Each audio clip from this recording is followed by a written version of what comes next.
함께 한 목소리로 받들어 읽습니다. 시작. 태초에 하나님이 천지를 창조하셨다. 땅이 혼돈하고 공허하며 어둠이 깊음 위에 있고 하나님의 영은 물 위에 움직이고 계셨다. 하나님이 말씀하시기를 빛이 생겨라 하시니 빛이 생겼다. 아멘. 기도합니다. 주님 감사합니다. 오늘도 하나님 앞에 복되고 거룩한 주일을 주님 앞에 온전히 지키기를 소망합니다. 주의 아버지 하나님, 우리의 예배를 받으시되 아버지 하나님, 우리의 부족함을 아시오니 주의 아버지 하나님, 우리가 하나님을 예배할 수 있도록 주님 먼저 우리에게 성령으로 충만하게 은혜를 베풀어 주시옵소서. 오늘 예배를 통하여 아버지 하나님, 정말로 하나님의 새로운 창조의 역사가 우리 가운데서 생겨나기를 원합니다. 주여 아버지, 가장 큰 위로는 하나님이 우리와 함께 하시고 성령님의 도우심을 통하여 하나님께서 원래 계획하셨던 대로 우리가 죄로부터 돌이키고 아버지 모든 사망과 모든 아버지 하나님 무너짐 속에서 다시 아버지 회복되는 것인 줄로 믿습니다. 주님, 우리를 영육간의 건강으로 회복시켜 주시고 아버지 하나님, 주님을 더 깊이 사랑하는 주의 백성으로 아버지 온전하게 세움받게 도와 주시옵소서. 오늘 예배와 특별히 말씀을 통하여 주님, 우리의 무너졌던 마음이 회복되게 하시고 하나님 앞에 온전히 새롭게 제단을 쌓는 아버지 참믿음 모든 성도 한 분 한 분이 될 수 있도록 주여 역사하여 주시옵소서. 감사를 드립니다. 예수님의 이름으로 축복하며 기도합니다. 아멘. 지난 주에 이어서 오늘이 이제 7월 첫 주 맥주 감사절임에도 불구하고 계속해서 저는 하나님께서 저를 위로하셨던 말씀으로 함께 은혜를 나누기를 원합니다. 아마도 우리 참믿음교회 성도님들 가운데 실제적이고 정말 기적같은 하나님의 위로가 필요하신 성도가 있어서 하나님께서 그렇게 하신다라고 하는 생각을 해요. 여러분, 제가 이제 저 안에 소원이 있는데 뭔가 하면 그 시편 말씀을 좀 전체적으로 한 2시간 정도에 걸쳐서 시편이 뭔가 여러분들과 함께 제가 알고 있는 게 뭐 다는 아니지만 제가 신앙생활하고 성경 공부를 하면서 깨달았던 걸 여러분과 함께 좀 나눴으면 좋겠다는 생각을 해요. 왜 그런가 하면 많은 분들이 시편 그러면 그냥 막 이렇게 써져 있는 시들을 이렇게 모아서 그냥 이렇게 떡 갖다 내놓은 책이지 이렇게 생각을 하는 경향이 있거든요. 근데 사실은 그게 아니고 시편은 굉장히 치밀한 그 구조를 가지고 있습니다. 여러분, 이게 지금까지 시편을 연구한 학자들에 의해서 결론이 어떤 건가 하면 이 시편은 아마 그 페르시아, 그 바벨론에게 500주전 주전 587년에 바벨론에게 망합니다. 남유다가요. 북이스라엘은 그거보다 훨씬 전에 722년에 약 150년 전쯤에 이제 아시리아에 의해서 멸망을 당하죠. 그래서 북이스라엘은 그렇게 무너졌고 이제 남유다마저도 주전 587년에 망하고 그리고 포로로 끌려가서 70년 동안 포로 생활을 합니다. 그런데 거기서 그렇게 끝난 게 아니고 바벨론이 무너지고 그 뒤를 이어서 이제 페르시아가 올라서는데 여전히 이스라엘은 페르시아 속국으로 살고 있습니다. 여러분, 그 페르시아가 언제 무너집니까? 여러분, 주전 330년경에 이 그리스 남부 지역을 아가야 지방이라고 하고 북쪽 지역을 마게도니아 지역이라고 하는데 그 마게도니아 지역에 필리포스 2세라고 하는 왕이 이제 마게도니아 왕이 됩니다. 그래서 이 왕은 굉장히 강력한 그 보병을 창술을 연구하고 해서 이 전쟁을 해서 막 백전백승하는 거예요. 이 그리스라고 하는 나라가 이 그리스가 원래 가장 그리스의 종주국이었던 나라가 어딘가 하면 스파르타죠. 우리 영화의 300에 보면 나오는 그 스파르타. 그 스파르타가 굉장히 강력한 이 무력으로 그 한 사람 한 사람이 정말 어마무시한 우리로 얘기하면 무슨 특공무술, 특공대 이런 어떤 이 용력을 갖고 있기 때문에 스파르타가 그리스 연맹의 종주국이 됩니다. 그렇게 했다가 페르시아가 그리스를 먹으려고 침공을 해왔을 때 그거를 방비하면서 스파르타는 육군, 그리고 해군을 이 아테네가 이제 주종이 돼서 그렇게 해군과 육군으로 나눠서 전쟁을 하는데 그때 혁혁한 공을 세운 게 아테네입니다. 그래서 이제 종주국이 스파르타에서 아테네로 넘어가요. 그래서 이 아테네가 페르시아를 잘 막아낸 공으로 그 뭐 우리가 잘 아는 마라톤만의 전투 뭐 이런 것도 나오고 그 300에서 나오는 그런 전투도 정말 기적 같은 300명이 몇 수만 명, 수십만 명의 페르시아 군을 이렇게 이기는 뭐 그런 전쟁하고 이게 그리스와 페르시아의 전쟁이거든요. 거기서 이제 잘 막아내서 아테네가 종주국이 됩니다. 근데 이제 그 아테네가 소크라테스 그리고 플라톤, 아리스토텔레스로 이어지면서 이제 아테네가 점점 타락하기 시작하죠. 그래서 소크라테스가 불법도 법이다, 악법도 법이다 그러면서 이제 독배를 마시고 죽게 되고 뭐 그런 과정들을 겪으면서 아테네도 굉장히 이제 사분오열이 되기 시작해요. 그럴 때 저 북쪽에 있던 마게도니아 그 필리포스 2세가 이제 승기를 잡고 그 그리스 전 지역을 통일을 합니다.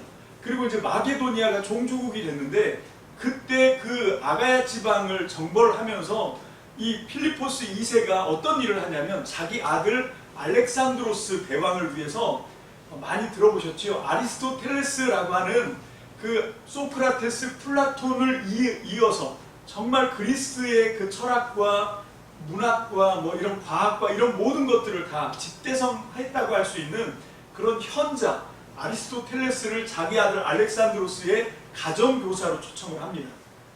그래서 알렉산드로스의 가정교사로 어렸을 때부터 이 아리스토텔레스가 자기가 알고 있는 모든 지식을 이제 알렉산더에게 전수하기 시작해요.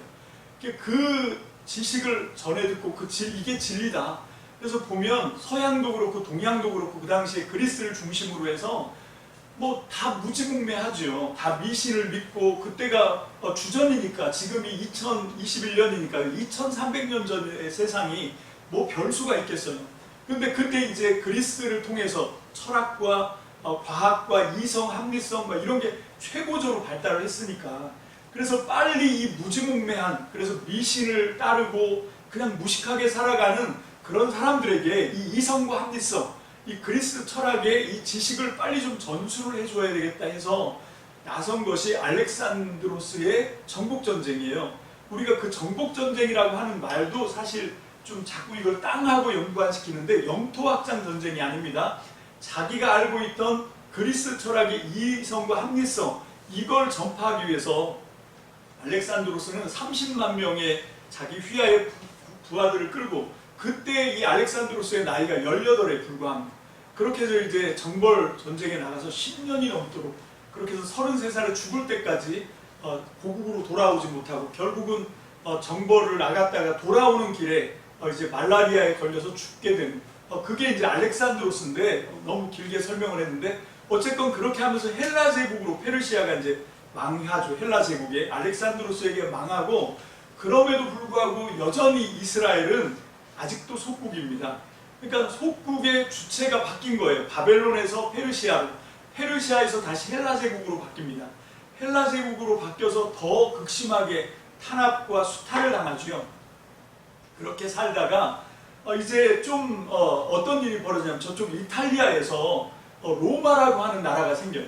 그래서 이 로마가 나중에 이제 굉장히 불세출 뛰어난 장군 두 사람이 나오는데 나이가 좀 더 많은 사람이 폼페이우스고 그리고 그 폼페이우스보다 젊은 패기로 이제 거의 같이 정말로 이렇게 이 두각을 나타냈던 장군이 그 율리우스 카이사르, 율리우스 시저라고 줄리어스 시저라고 우리가 알고 있는 그 율리우스 그 카이사르라고 하는 장군 이 두 장군이 세워집니다. 그래서 둘이 주사위를 던졌는데 그 율리우스 카이사르는 서방 쪽으로, 서쪽으로, 그러니까 유럽이죠. 유럽을 정벌하러 나가고 폼페이우스는 이제 동쪽으로, 이 그 헬라 제국이 있는 동쪽으로 정벌을 나갑니다. 그래서 로마가 갑자기 제국이 되죠. 엄청 영토가 확장돼서 율리우스 카이사르도 유럽을 다 정벌을 하고 이 폼페이우스도 그 이스라엘을 중심으로 해서 이집트, 바벨론, 뭐 페르시아가 차지하고 있던 아시아 땅을 다 정벌합니다. 여러분 이게 헬라 제국 때부터 동서양 개념으로 하면 우리가 동양이잖아요. 그러니까 그 전에 바벨론이나 아수르나 그 다음에 페르시아까지는 우리 동양의 제국이었어요. 그런데 이제 페르시아가 망하면서부터 서양이 전 세계를 지배하는 그게 헬라 제국이고, 그 뒤를 이어서 이태리 로마에서 시작된 로마 제국이 이제 정벌을 하는데, 그게 주전 68년입니다. 주전 68년에 폼페이우스가 이스라엘에 들어와서 이스라엘을, 그 전에 헬라 제국에 휘하에 있던 이스라엘을 이제 폼페이우스가 접수를 하게 돼요. 그때부터 이제 예수님 오시고 그 이후까지도 이스라엘은 로마의 속국으로 지내게 됩니다.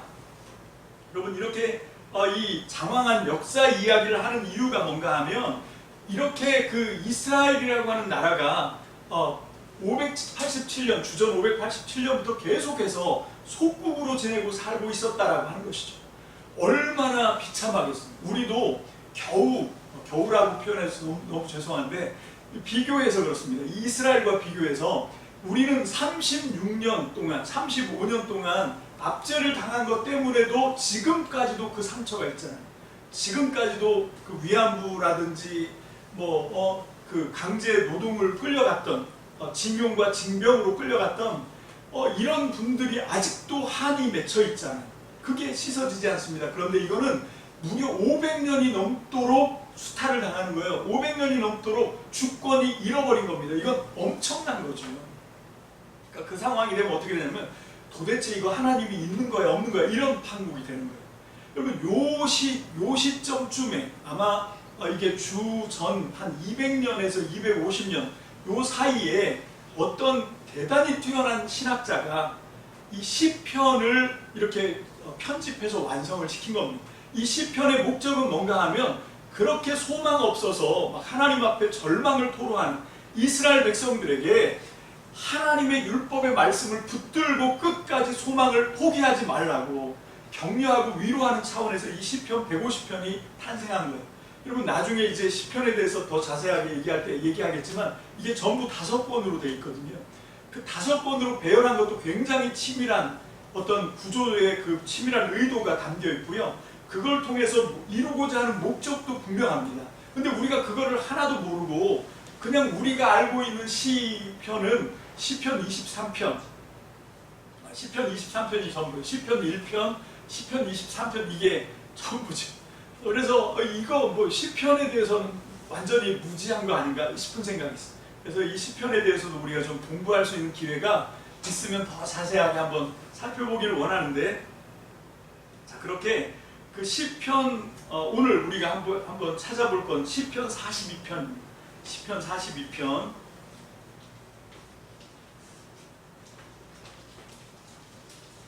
1절로 11절 전체지요.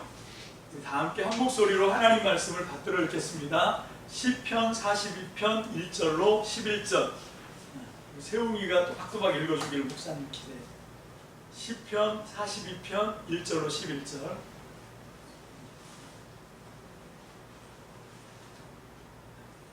좀 기다려줍시다. 준비할 때까지.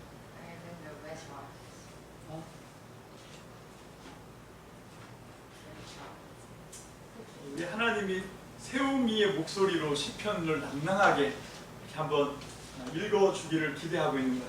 우리 대표로 한번 읽어볼까? 시편 42편. 자, 한번 읽어주세요. 시작. 하나님, 사슴이 시냇물 바닥에서 물을 찾아 헐떡이 듯이 내 영혼이 주님을 찾아 헐떡입니다. 내 영혼이 하나님, 곧 살아계신 하나님을 갈망하니 내가 언제 하나님께로 나아가 그 얼굴을 배울 수 있을까? 사람들은 날이면 날마다 나를 보고 너의 하나님이 어디 있느냐 하고 비웃으니 밤낮으로 흘리는 눈물이 나의 음식이 되었구나. 기쁨 감사의 노래소리와 축제 함성과 함께 내가 무리들을 하나님의 집으로 인도하면서 그 전당으로 들어가고 했던 일들을 지금 내가 기억하고 내 가슴이 미어지는구나. 내 영혼아, 내가 어찌하여 그렇게 낙심하며 어찌하여 그렇게 괴로워하느냐. 너는 하나님을 기다려라. 이제 내가 나의 구원자 나의 하나님을 또다시 찬양하려다. 내 영혼이 너무 낙심하였지만 무변 땅과 해로운 몸과 이스라엘 산에서 주님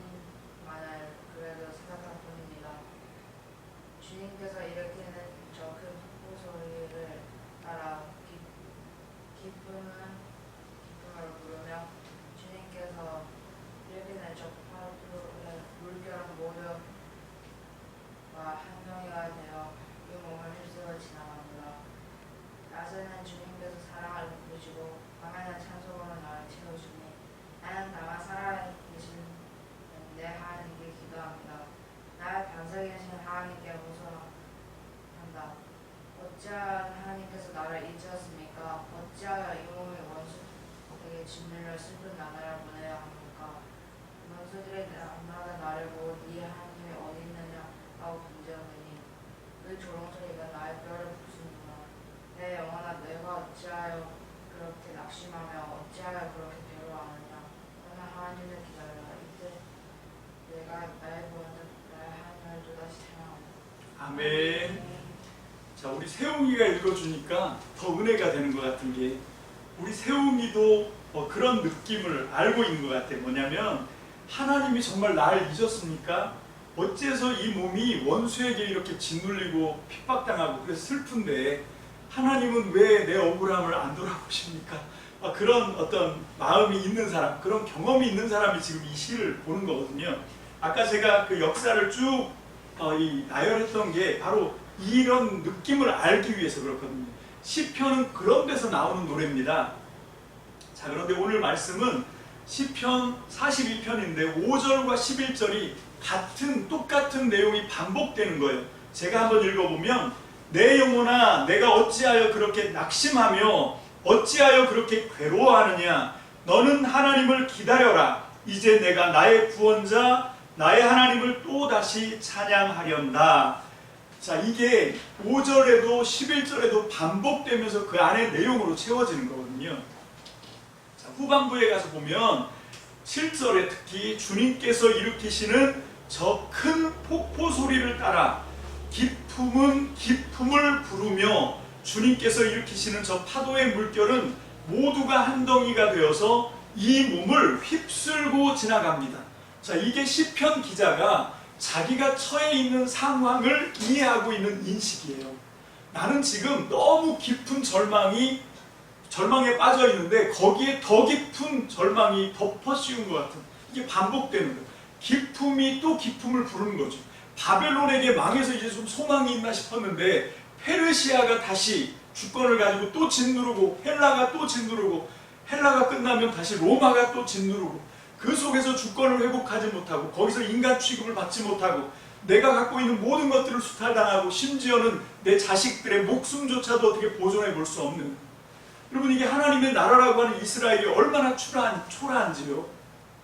처음에 하나님이 모세를 통해서 이집트에서 노예 생활하던 이스라엘 백성을 찾아오셨을 때도, 그때도 완전히 이 민족이 몰살당할 지경 아니었습니까?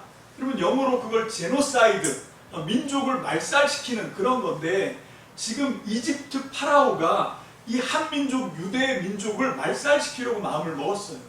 여러분 그것뿐만 아니라 우리가 아는 에스더서 같은 데도 보면 하만이라고 하는 아말렉 출신의 하만이라고 하는 대신이 그 아닥사스다 왕 페르시아의 황제를 등에 업고 모르드게가 미워서 그 모르드게를 위시해서 유대인들을 다 몰살시키려고 하는, 이것도 제노사이드잖아요.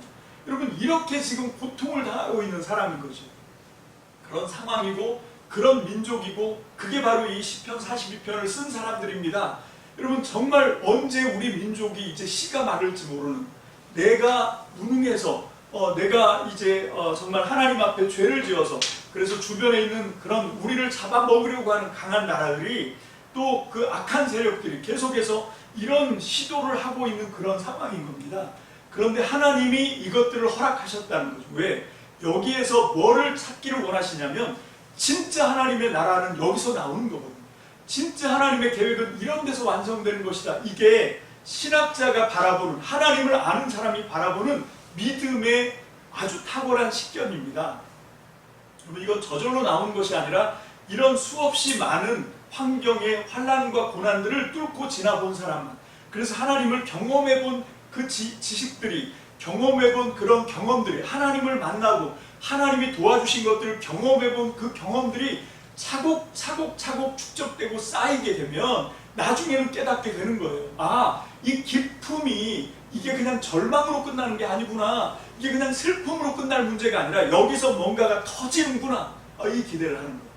여러분 자, 여기까지 우리가 좀 이해를 하고 다시 오늘 읽었던 본문으로 돌아갑니다. 창세기 1장입니다. 너무 흔하게 너무 많이 들어서 다 알고 있는 건데 뭘 또 새삼스럽게 이렇게 할 수 있는 상황이 있지만, 조금만 더 우리가 주의를 기울여서 한번 읽어보기를 원해요. 자, 1장 1절은 제목과도 같습니다. 성경 66권의 제목이라고 해도 과언이 아니에요. 태초에 하나님이 천지를 창조하셨다. 자, 그리고 나서 이게 제목이면 그 다음부터 나오는 거는 그러면 하나님이 어떻게 창조하셨나 그게 나오는 거잖아요. 그 얘기를 지금 하고 있는 겁니다. 여러분, 이건 과학책은 아니니까 하나님 천지 창조하신 어떤 방법, 뭐 이런 어떤 순서 이런 거에 너무 우리가 연연할 필요가 없어요. 이건 철저하게 신학입니다. 이건 신학책이에요. 하나님이 어떤 의도와 어떤 계획과 어떤 목적을 가지고 이걸 하시는가 이걸 보는 거지. 여러분, 이거는 그렇게 아까 얘기한 그 역사적인 모든 굴곡진 그 역사의 파랑을 다 지나고 시편 기자, 아까 42편의 기자가 그 7절에서 얘기한 것처럼 기품이 기품을 부르고 주께서 그 허락하신 파도가 우리를 휩쓸고 지나갑니다. 여러분, 그런 것들을 다 경험하고 절망할 때로 절망하고 고난당할 때로 고난당하고 슬픔에 빠질 때로 빠졌던 사람들이 그때 비로소 깨달았던 거예요. 아하, 이 일을 통해서 하나님이 뭔가를 하시는구나예요. 자, 여기 이 창조가 시작되기 전 단계를 설명하고 있는 게 2절입니다. 2절이 굉장히 중요한데 다 함께 읽습니다. 시작. 땅이 혼돈하고 공허하며 어둠이 깊음 위에 있고 하나님의 영은 물 위에 움직이고 계셨다. 아멘. 자, 여기 2절의 상황이 나오는데 땅이라고 하는 것은 혼돈하고 공허하다. 이 혼돈도 없다는 뜻입니다. 이게 히브리 말 원어로 토후 그리고 보후 이 두 개가 붙어서 토후 바 보후 이렇게 이제 연결이 되는데 이 두 개다가 없다는 뜻이에요. 그런데 약간 다릅니다. 토후는 없는데 뭐가 없냐면 아무것도 없는 거예요. 정말 절대적인 무입니다. 그런데 바 보후 뒤에 나오는 보후는 없는데 뭐가 없냐면 틀은 있는데 내용이 없는 거예요. 여러분, 무대는 있는데 주인공이 없는 겁니다. 이게 토후 바 보후예요. 둘 다 절망인 거예요. 둘 다 이게 공허하고 없는 겁니다.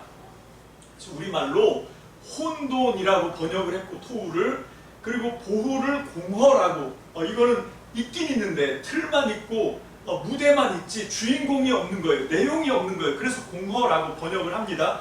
자, 요런 게 있어요.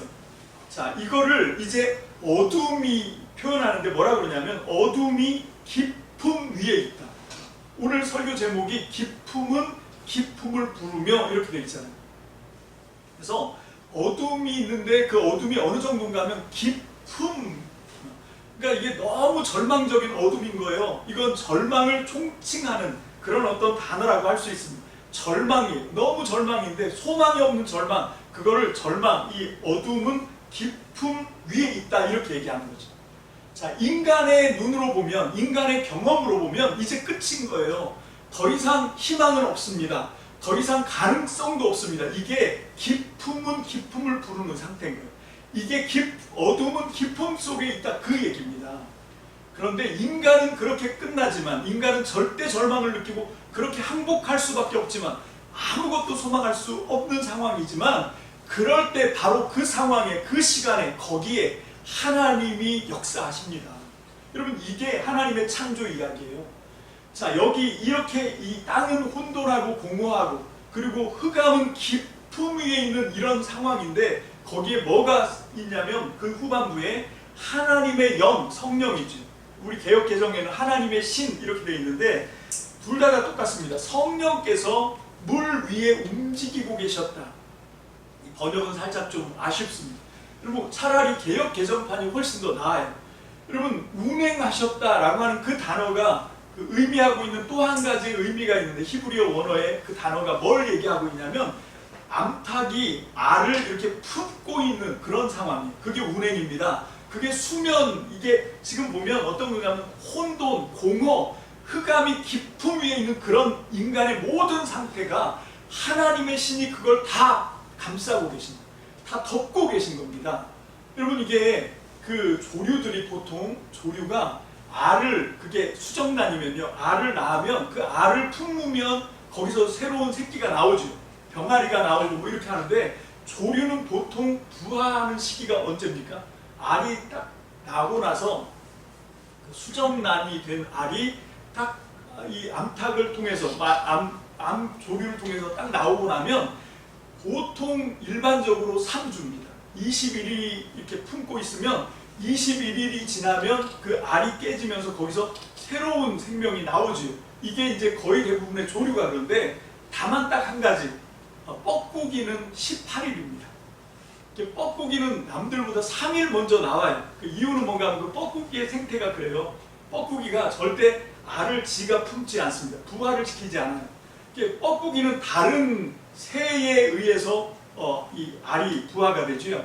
그래서 뻐꾸기는 자기가 알을 낳을 때가 되면 그게 수정란이라고 느낌을 받으면 이제 주변에 있는 다른 새의 둥지를 노려봅니다. 그래서 어느 둥지에 갔더니 알이 나와져 있다. 그럼 거기에 가서 하나씩 낳는 거예요. 여기 가서 하나, 저기 가서 하나, 이런 식으로 이제 뻐꾸기가 알을 나누면 얘는 18일 만에 깨어난다고 그랬어요. 깨어나서 알에서 깨고 나와 보면 주변에 그 새의 그 둥지 주인이죠. 그 둥지 주인의 엄마가 낳은 알들이 있어요. 근데 이 뻐꾸기 새끼가 어떻게 하냐면 그 알들을 다 떨어뜨립니다. 바닥으로. 그래서 진짜 그 둥지의 주인인 그 어미새의 자기 진짜 새끼들은 바닥에서 이제 그 채 태어나지도 못한 채 그냥 알채 깨져서 거기서 죽어가게 되고, 뻐꾸기 혼자서만 그 어미새가 물어다주는 먹이를 먹으면서 이제 자라죠. 그렇게 무럭무럭 자라서 이제 나를 수 있을 때, 이제 날기 시작할 때가 되면 뻐꾸기가 이제 이 둥지 저 둥지 쫓아다니면서 물기 시작합니다. 뻐꾸. 이게 무슨 얘기냐면 넌 내 새끼야, 넌 내 새끼야, 이걸 하는 거예요. 그렇게 며칠을 물어대면 그 새끼 뻐꾸기가 엄마 뻐꾸기를 따라서 날아가죠. 그런 특성을 갖고 있습니다. 뭐 이거는 굳이 설명하지 않아도 되는데 그냥 아는 척을 좀 해봤습니다. 자, 중요한 것은 사실 말씀으로 돌아와서요. 이렇게 하나님의 신이 우리의 혼돈, 공허, 그리고 우리의 흑암의 깊음, 이 절망을 하나님의 신이 풀으십니다. 그러면 거기서 하나님의 창조가 터져 나오는 거예요. 빛이 있으라, 거기서 나오는 겁니다. 여러분, 첫째 날 하나님이 뭘 만드셨다고요? 이렇게 물어보면 다들 빛 이렇게 얘기하는데 틀린 겁니다. 아니, 반만 맞은 것이, 하나님이 첫째 날 빛도 만들었습니다. 그런데 그 빛은 어디서 나와요? 어둠으로부터 빛을 만들어내신 거죠. 그러니까 첫째 날은 빛과 어둠입니다. 하나님이 만드신 게. 그리고 둘째 날도 마찬가지죠. 둘째 날도 스페이스, 공간인데 그 스페이스가 그냥 나온 게 아니라 물로 가득한 세상에 하나님이 하늘 위에 물은 창을 두어서 이렇게 막으시고 땅 아래 물은 땅 속에다 가두십니다. 그거를 성경은, 우리 성경은 궁창이라고 해요. 궁창. 둘째 날 우리 새 번역은 창공이라고 되어 있는데 개역 개정에 보면 궁창을 만드셨다라고 할 때 그 궁이 활궁자입니다. 활이 어떻게 생겼습니까? 밑이 평평하고 위가 이렇게 되어 있잖아요. 그러니까 옛날 사람들이 보면 하늘이 이렇게 휘어져 있어요. 그리고 땅이 평평하고 이게 활 같은 거죠. 그러니까 하나님이 둘째 날 하신 게 뭔가 하면 물로 가득한 세상에서 이걸 쫙 벌려서 여기 창공을 만드신 겁니다. 이게 둘째 날. 그리고 셋째 날은 뭘 만드시냐면 항상 그래요. 항상 이 창세기 1장에서 이 구도가 그렇습니다. 뭐냐면 부정적인 게 먼저 나와요. 어둠. 그리고 거기서 진짜 주인공을 끄집어내는 거죠. 빛. 그래서 어둠에서 빛을 끄집어내시고 물로 가득한 세상에서 이 위와 아래를 벌려서 궁창처럼 활처럼 이렇게 만들어 놓고 거기 사람이 숨쉬고 살 수 있는 창공을 만드신 겁니다. 이게 둘째 날 창조고, 셋째 날은요. 여러분, 성경은 바다, 물 이런 것들이 부정적인 개념입니다. 그 바다와 물에서부터 뭘 끄집어냅니까? 묻을 끄집어내는 거예요. 땅을. 그래서 육지를 만드시는 겁니다. 그게 첫째 날, 둘째 날, 셋째 날의 창조예요. 그럼 넷째 날은 뭘 만들지요? 넷째 날 하나님이 창조하신 건 첫째 날과 연관이 되어 있습니다. 아까 1장 2절 처음이 어떻게 되냐면 혼돈, 토후, 공허, 보후 이거잖아요. 여러분, 이 혼돈과 공허인데 첫째 날부터 셋째 날까지는 뭘 해결하시냐면 혼돈에서 틀을 만드시는 거예요. 틀을 만드셨는데 여전히 틀만 있지 내용이 없습니다. 여전히 무대는 있는데 주인공이 없어요. 아직도 보호 문제는 해결 안 된 거지요. 여러분, 토우는 해결됐습니다. 혼돈은 해결됐는데 이제 틀이 만들어졌으니까, 무대가 만들어졌으니까 이제는 거기를 채워야 돼. 내용을 채우고 주인공을 채워야 돼. 그래서 첫째 날 만들었던 어둠에서부터 빛을 끄집어냈는데 넷째 날은 그 첫째 날과 연관된 그 빛이라고 하는 무대의 주인공인 해와 달과 별을 만드시는 거예요. 그래서 이 토우, 토우 문제뿐만 아니라 보호 문제까지 해결하신 거죠. 자, 이게 하나님의 창조의 의도입니다. 그리고 둘째 날은 창공을 만드시는데, 창공 만드실 때 물은 밑으로 내린 거잖아요.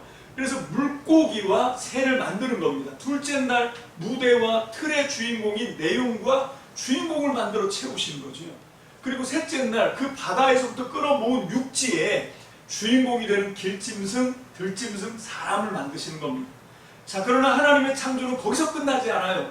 그렇게 토우, 혼돈과 그리고 보호, 공허를 해결하시지만 하나님은 거기서 끝나지 않고 어디로 들어갑니까? 하나님이 안식하시는, 하나님과 완전한 연합을 하는 제7일 안식으로 들어가는 거예요. 그래서 히브리서에서 안식에 들어가기를 힘써야 된다 이렇게 말씀하고 있는 거거든요. 자, 이게 하나님이 창조하시는 겁니다. 그런데 그 창조의 그 굉장히 중요한 공식인데 뭔가 하면 항상 하나님은 그 빛이나 공간이나 그리고 땅만 만드신 것이 아니라 그 부정적인 개념인 어둠, 그리고 물, 그리고 바다, 이것까지 함께 어우러서 만드시는 거예요. 아니, 그게 틀이 되는 겁니다. 그게 거푸집이 되는 거죠. 지금 우리 아산 참미등교회가, 그리고 우리 여기 거제도 마찬가지고 여전히 미약하고 연약합니다. 그래서 많이 지금 보니까 벌써 이제 6월달 지나고 7월 첫 주인데 2021년도 이제 절반이 지나가 버렸어요. 제가 하나님께 기도합니다. 하나님, 6월달까지 우리가 너무 고생을 많이 했어요. 우리가 너무 정말 슬픔을 많이 당하고, 그래서 이 어려움을 많이 당했는데 하나님 보셨지요? 하나님 아시지요? 이제 2021년 하반기 7월달부터는 하나님 복으로 충만하게 채워주십시오. 여러분, 정말 우리 사랑하는 참미등교회 성도들, 아산교회뿐만 아니라 거제교회 정말 너무 귀하고 소중한 우리 성도님들에게 하나님이 축복을 해주실 줄로 믿습니다. 왜 그런가 하면 우리는 이미 그 부정적인 모든 것들, 그 기품이 기품을 부르는 그런 경험들을 우리는 이미 다 하고 있거든요. 이제 하나님의 신이 우리를 품으시면 거기서부터 그 기품이 기품을 부르는 그 절대 절망, 정말로 더 이상 소망이 없는 것 같은 그 끝자락에 와 있는 것 같은 그 속에서 빛이 있으라 하나님의 음성이 터질 줄로 믿습니다. 아멘. 주님의 약속을 붙잡읍시다. 아멘. 진짜 하나님의 위로는요, 그냥 얼마나 힘들어, 안 됐네, 이걸로 끝나면 안 되지요. 진짜 하나님의 위로는 재창조입니다.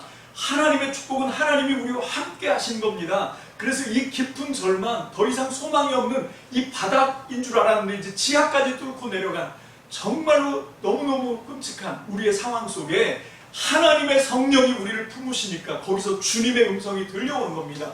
빛이 있어라. 할렐루야. 아멘. 그래서 우리를 하나님께서 세우시고 새 창조의 역사를 이루어 가실 줄로 믿습니다. 아멘. 이것만이 우리에게 진정한 위로가 되는 거죠.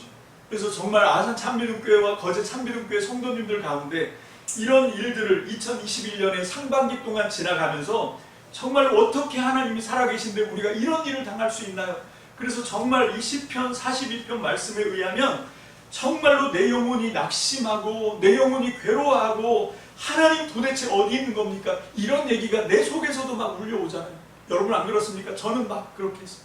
늘 아침과 저녁으로 아내와 함께 예배 드릴 때마다 정말 하나님 앞에 울부짖었어요. 정말 목마른 사슴이 시냇물 바닥에서, 여러분 이게 와디 얘기를 하는 거예요. 물 한 방울이 없어요. 물기조차 없습니다. 거기서 헐떡거리면서 죽어가면서 주님을 찾는 거죠. 주님, 많은 사람들이 우리를 보면서 네가 믿는 하나님 도대체 어디 있냐? 그런 얘기를 막 듣는 거예요. 너가 믿는 하나님 진짜 살아계신 거 맞나? 여러분 그런 게 다른 사람들의 입에서만 들리는 것이 아니라 내 영혼에서도 그거에 대한 그 기반이 흔들리는, 여러분 내 안에서도 그 의심이 막 밀려오는 그런 상황이 기품이 기품을 부르는 상황, 그런 상황이 주님이 일으키신 이 거센 파도의 물결로 나를 완전히 한 덩어리가 되어서 나를 휩쓸고 지나가는, 그래서 나는 정처 없이 정말 그 파도에 휩쓸려서 한 덩어리가 돼서 막 나뒹굴어 가는 혼돈입니다. 공허입니다. 여러분 이런 상황이 다 됐어요. 그런데 지금 우리는 그럼에도 불구하고 주님을 의지합니다. 할렐루야. 아멘. 성령께서 우리와 함께 하심을 믿습니다. 우리가 믿을 건 그거밖에 없어요. 그래서 시편 기자는 말합니다. 내 영혼아 너무 낙심하였지만, 내 영혼아 내가 어찌하여 그렇게 낙심하며 어찌하여 그렇게 괴로워하느냐? 너는 하나님을 기다려라. 할렐루야. 아멘. 너는 하나님을 기다려라. 이제 내가 나의 구원자, 나의 하나님을 또 다시 찬미하렵니다. 여러분, 이게 우리가 하나님께 2021년 7월 첫 주 맥주 감사절에 드리는 찬양입니다. 이것이 우리가 하나님께 드리는 감사입니다. 이것이 우리가 하나님께 드리는 예배입니다. 할렐루야. 아멘. 그렇게 우리는 주님만을 바라볼 때 주님이 이 창조의 역사를 새롭게 시작하실 줄로 믿습니다. 우리의 절체절명, 절대 절망에서 정말로 기품이 기품을 부르는 이 상황에서 주님이 빛이 있어라 말씀하시면 상황 종료가 되는 거죠. 여러분, 그때 하나님은 우리를 다시 일으켜 세우실 줄로 믿습니다. 높은 곳에 사슴을 세우시고 그 발로 뛰어다니게 하실 줄로 믿습니다. 아멘. 그 날을 소망 가운데 기다리는 저와 여러분들, 하나님의 재창조의 역사를 끊임없이 믿으면서 오늘도 우리의 낙심한 영혼에게 그렇게 말씀해 주시길 바랍니다. 내 영혼아, 내가 어찌하여 그렇게 낙심하며 어찌하여 그렇게 괴로워하느냐. 너는 하나님을 기다려라. 우리를 품으시는 하나님, 다시 재창조의 역사를 일으키실 하나님, 기적을 만들어 내시는 그 성령님을 의지합니다. 이제 내가 나의 구원자, 나의 하나님을 또 다시 찬양하렵니다. 할렐루야. 아멘. 그 찬양이 우리의 입에서 터지는 그날을 기대합니다. 기도합시다. 할렐루야. 주님 감사합니다. 정말로 이 절망과 어려움 가운데 하나님, 우리가 2021년 상반기를 지나갔습니다. 아버지 하나님, 이 모든 환난과 고난이 결국은 빛을 만드시기 위한 하나님의 어둠의 시간이었음을 깨닫게 하여 주시옵소서. 창공을 만들기 위한 아버지 하나님, 정말로 물 말하는 것 같은 그런 절망이었음을 우리가 기억합니다. 아버지 하나님, 정말로 하나님께서 이제 바다에서 헤매는 것 같은, 그러나 거기에서 이제 하나님께서 새 땅을 만드시는, 새 하늘 만드시는 과정이었다고 믿습니다. 아버지, 어떤 절망 가운데서도 주님을 바라보는 시선은 놓치지 않게 하시고, 어떤 환난 가운데서도 주님을 기대하는 믿음의 소망은 포기하지 말게 하시고, 아버지, 이 소망의 불꽃 한 자락을 붙들고 주님을 기다리는 저와 우리 참믿음 성도들이 다 되게 축복하여 주시옵소서. 그때 빛이 있으라 말씀하시는 주님의 소망의 음성을 듣게 될 줄로 믿습니다. 그 음성이 바라시면 아버지, 어둠을 가르고 빛이 온 우주에 충만하게 비칠 줄로 믿습니다. 주님, 우리를 빛을 만드시는 도구로 쓰시니 감사합니다. 이제 우리가 조금만 더 하나님의 약속을 믿고 굳게 주의 말씀을 붙들고 승리하는 우리 아산 참믿음교회와 거제 참믿음교회 믿음의 성도들 되게 하여 주시옵소서. 축복합니다. 감사드리옵고 예수님 이름으로 감사하며